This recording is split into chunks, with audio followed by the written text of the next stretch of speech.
What's up guys, Houndish here, and today we're going to jump in with a bunch of Destiny 2 Forsaken news and conversation about the expansion coming to the game in September of this year. So we have words about system changes coming to raids in Forsaken, as well as a hint to a potential raid exotic that'll be coming in the DLC. I want to talk about some stuff regarding Prince Aldrin, but also we have a look at some brand new Dreaming City weapons, and these are some that we haven't seen. I'm also going to talk about some of the perks. It looks like we're going to be getting double trait bonuses on most of the legendary weapons. I'll speak about that as well, but we have a full breakdown of the new enemy faction, the different units that we'll see inside of the Scorn, words about subclass exotics, and a few words about triumphs, which of course are being tracked for moments of triumph, and the Solstice of Heroes event. There's some useful stuff to round up there. So as always, if you guys enjoy the video, a like below very much helps me out on the channel. Also, if you are new around here, consider hitting subscribe if you do enjoy the content. You can also turn on notifications by hitting the bell next to the subscribe button if you don't want to miss out on any content. But for now, let's get straight into the news stuff.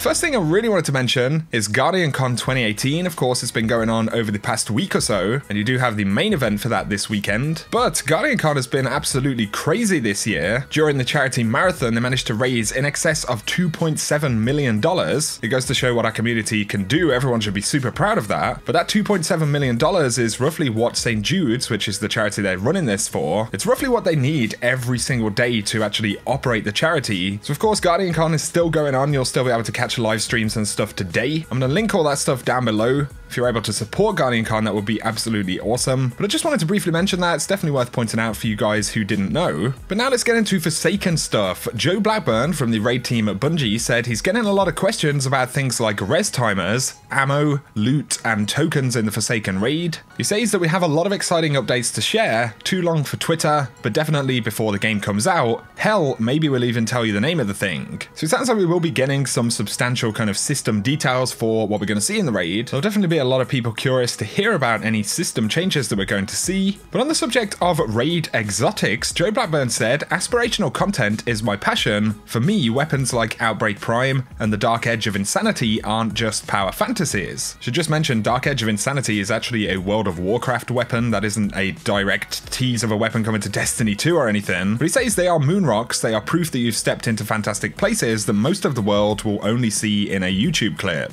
And so naturally, based on what he said, there's been a lot of speculation, but with the importance that they're placing on endgame content in Forsaken, I think it's definitely likely that we'll see a raid exotic, and the fact that he's making comments like this only further supports the fact that they are actually thinking about this kind of content. So it'll be really interesting to see what that could be. We had speculated about a weapon that Prince Aldrin was holding. There is actually a new collectible statue for Prince Aldrin, which will be coming out. Pretty crazy looking thing, super highly detailed. It's actually one of the best looks we've had at Aldrin with this kind of new style. One thing to note is that we have seen Aldrin holding this sawed-off shotgun in pretty much every other depiction. We don't see that right here, but we do still see the slugs around the belt on his waist. So that's definitely interesting and worth pointing out, but of course he is holding the Ace of Spades. I was browsing on Reddit and a user called the Red Thirst had actually posted this image of the Hard Luck Charm, which was a blue hand cannon in Destiny 1, and this was from the vanilla launch of the game, and it's essentially Ace of Spades as you can see right here. Just a little throwback for any of you guys who may remember this one or perhaps hadn't even seen it before. But now let's talk about Dreaming City weapons, perks, and a bunch of other stuff. So Game Informer posted some new gameplay. It was actually a breakdown of the new enemy factions inside of the DLC, but inside of here we got a pretty cool look at a bunch of gear and weapons. So some of the stuff we haven't seen so far would include the new Dreaming City auto rifle, but it appears to be a 450 RPM auto rifle. We can see the bonuses. It actually has Outlaw and Kill Clip. So that's pretty awesome. Definitely a good solid combination. Outlaw on an auto rifle is always interesting as well. Kind of reminds me of Genesis Chain from Wrath of the Machine in D1. But we also got a look at the new rocket launcher for Dreaming City right here. We don't see any perks activate or anything like that. And we've also seen the hand cannon from the Dreaming City as well. I should point out that I believe these are Dreaming City specific weapons and not raid specific weapons. But we have been seeing double intrinsic perks on a lot of these weapons. So on the auto rifle, of course, Outlaw and Kill Clip. Of course, double intrinsics has been a thing on some of the weapons inside of D2. Strike specific weapons or the original Leviathan weapons have all had multiple intrinsic perks that you can pick from, and two which are active at the same time. But also in more Forsaken gameplay, we've seen the Gambit pulse rifle, so this comes specifically from that set, and this one has Outlaw and Rampage. So it's looking like most of the weapons are likely to have double intrinsic bonuses, and so that is likely going to mean multiple slots that can roll multiple different intrinsic perks, just like Destiny 1, which of course is going to add a lot of weight and value to the random roll system. We get a little bit of loose kind of confirmation about this as well. Some of the folks who were at the Bungie Summit said that Bungie had proposed that one of the perk slots would actually be random and the rest would be fixed. A lot of people indicated that they didn't like that idea and they didn't think it was going to be good enough. And so essentially Bungie decided they were going to randomize all of the perks instead. That's according to folks at the summit. So it is looking like most weapons are going to have multiple intrinsic bonuses. Of course, some stuff may still be fixed rolls. We always had fixed raid weapons in Destiny 1, and that absolutely worked. Of course, Fatebringer, one of the most popular weapons ever in Destiny, was a static perk weapon. You just have to actually make the rolls good enough. So just some interesting stuff to round up about some of these guns, but of course a first look at some more Dreaming City weapons is always pretty cool. But on the subject of enemies, the Scorn faction, Game Informer did do a breakdown of all of their units, but something to pick out that one of the developers said in the interview is that when we build one of these factions, we try and make sure they work across all of our activity types. He said it would be awesome if there was a Scorn raid someday, or we wanted to be able to make strikes with Scorn or make a mission with them. So just an interesting line, it would be awesome if there was a Scorn raid someday. That seems to be a hint that we're not likely to see the Scorn in the main raid for Forsaken. With the Taken infestation inside of the Dreaming City, it's looking like it's going to be a Taken or Hive raid. So you can take that or leave it as you like really, but it does suggest that the main raid in Forsaken won't necessarily feature Scorn. You should absolutely check out Game Informer's coverage of this though. They break down all of the enemies. There are the Screeb, a Fallen who have been stuffed with Dark Ether to the breaking point. These are the ones that run along the floor and explode. Lurkers who use shields and stay in packs and are super aggressive. You've got the Wraiths who run around with burning torches, and you'll find these enemies out worshipping in the world. There are the Ravagers with a flaming censer that they swing around. This is actually the crit spot, so you have to shoot them to blow them up. Then you have the Raider, and these enemies use sniper rifles and crossbows and sword blade launchers. They also have an ability called Smoke Dash, which makes them invisible. And of course, these aren't the Barons themselves, they're just the different mob units in the rest of the Scorn race. So pretty cool stuff. I'm going to link Game Informer's full video and coverage below. But talking about exotics and Forsaken subclasses, Claude Jerome from Bungie said it's been really fun seeing synergies between the new trees and old exotics. For instance, Sunbracers and the Attunement of Grace. Somebody replied to that and said, if Ophidia Spathe stacks with the new Golden Gun knives, oh boy. And Claude Jerome basically answers the question. He says it's glorious, knives for days. There's definitely something to think about when it comes to new ways to play in the sandbox element. A bunch of existing exotics could really be going off on a lot of these new subclass trees. So that's really exciting. But just to offer a little bit of clarification and a quick recap, of course, a few days back we learned that bounties are returning to the game. We see what look like Vanguard and Crucible bounties, and Bungie say that these would be available for a bunch of different vendors or factions, and that they're going to reward both reputation and XP. So we're seeing the convergence between the token system and the reputation system there as well. Bounties will provide rep without tokens actually being involved essentially. Bounties are also going to be expanded in Forsaken, and Bungie had said that they will be able to reward legendary or higher quality pieces of gear. So that was essentially confirmation of exotic bounties. But as I mentioned, it's looking like reputation itself is now going to be able to be earned in slightly different ways, bounties included. But of course, in terms of July 17th, we're getting Solstice of Heroes at the end of this month. That's actually on the 31st. But this is something that we've yet to really learn too much about. We've had a preview of some of the armor, and we know that there will be triumphs unlocked as part of Age of Triumph. DMG offered some clarification on the PvP Valor Triumph, because this originally said Valor Fabled, and then was updated to Valor Legendary. So essentially what's happening is that you don't have to hit the absolute top Valor rank in PvP. And that of course is the Fabled rank. You just have to get to Legendary, which I believe is the rank below that. So that's definitely going to speed that process up, especially if you're not a big fan of PvP. As far as some of the other milestones go, I have heard a bunch of people say they've had issues tracking these milestones. You know, they're not updating properly. There could be some bugs actually in the system right now, and hopefully Bungie will come out and address any persistent issues that are stopping folks from progressing. So we'll have to keep our eye on it, and hopefully we'll get some answers from Bungie if the issues do persist. It's possible they'll resolve some of these issues when they do the next update. But guys, for now, that is going to summarize this video. I'd love to hear your thoughts on any of it down below. What kind of changes would you love to see to the Forsaken raid? Do you have any speculation about Aldrin's sawed-off shotgun? Or any thoughts about the new Dreaming City weapons that we've seen and random rolled perks and things like that? I always love reading your opinions and thoughts down below, guys, but if you have enjoyed the video, as I mentioned, a like is very much appreciated below. If you're new to the channel, be sure to hit subscribe to see a lot more Destiny 2 content. But for now, thank you guys for watching. Whatever you get up to,